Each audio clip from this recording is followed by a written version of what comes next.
เป็นหยังบัญชี Binance ถูกบล็อกเป็นหยังข้อยใช้งานดีๆอยู่นะตื่นเช้ามาบัญชีข้อยคือถูกบล็อกแล้วข้อยใช้งานบ่ได้แล้วบัญชี Binance เนาะต้องบอกว่าสำหรับคนลาวเราเองบัญชี Binance ถูกบล็อกกันค่อนข้างที่จะกว้างขวางคือมันเป็นแนวนี้ทุกคนคลิปวิดีโอนี้เราสิเว้ากันในเรื่องขั้นตอนก่อนที่ Binance สิบล็อกบัญชีของทุกคนเบื้องหลังเขาเฮ็ดเวียกกันแนวใดเกิดอิหยังขึ้นอยู่เบื้องหลังบ้านเรื่องมันเป็นแนวนี้เราเริ่มต้นก่อนสมมุติว่าเรามีบัญชี Binance อยู่เนาะเราใช้งานอยู่นี่ปกติเลยแล้วบัดนี้หั้นอยู่ๆนี่คือรับเงินปกติแหละมีรับเงินแด่มีใช้งานแด่หลักๆก็สิเป็นปัญหารับเงินหั่นแหละทุกคนเวลาเติมพอร์ตเวลาแลกเงินอิหยังโอนเข้ามาเนาะ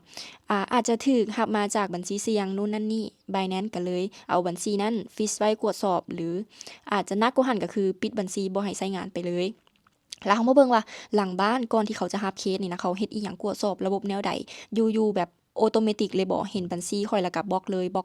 อกไปแบบ random บล็อกอิหยังประมาณนี้หรือว่าซุ่มๆเอานะความจริงบ่ได้เป็นแนวนั้นเนาะหลังบ้านเขาก็เฮ็ดเวียกอย่างมีระบบคือมันเป็นแนวนี้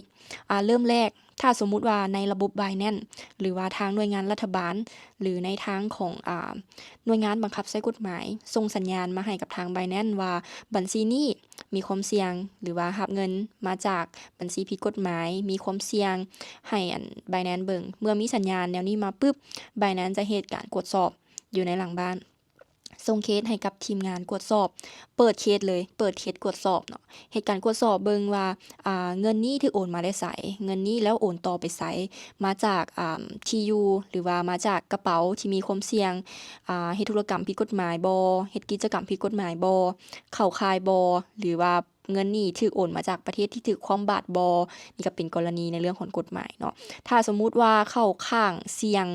แบบว่าค่อนข้างมีความเสี่ยงหรือว่าเสี่ยงหลายๆ Binance ก็จะจำกัดการใช้งานไว้ก็คือห้ามโอนอ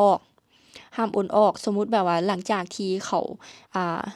ยึดบัญชีหรือว่าฟรีซบัญชีเราตรวจสอบเนาะแล้วมันเข้าข่ายหรือมีความเสี่ยงก็จะไปอยู่ในส่วนที่ถูกจำกัดการใช้งานโอนออกบ่ได้หรือว่าหนักกว่านั้นก็คือเขาบ่ให้ใช้งานบัญชีเลยหรือปิดบัญชีออกไปเลยอันนี้ก็เ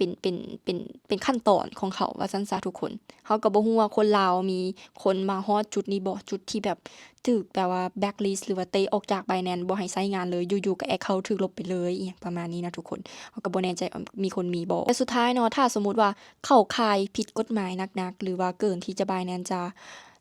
จะสามารถอันนั้นได้ล่ะจะสามารถแบบว่ากวดสอบต่อได้เขาเจ้าก็จะเอาข้อมูลทั้งหมดเนาะส่งไปต่อให้กับหน่วยงานของรัฐบาลหน่วยงานบังคับใช้กฎหมายเป็นขั้นตอนต่อไป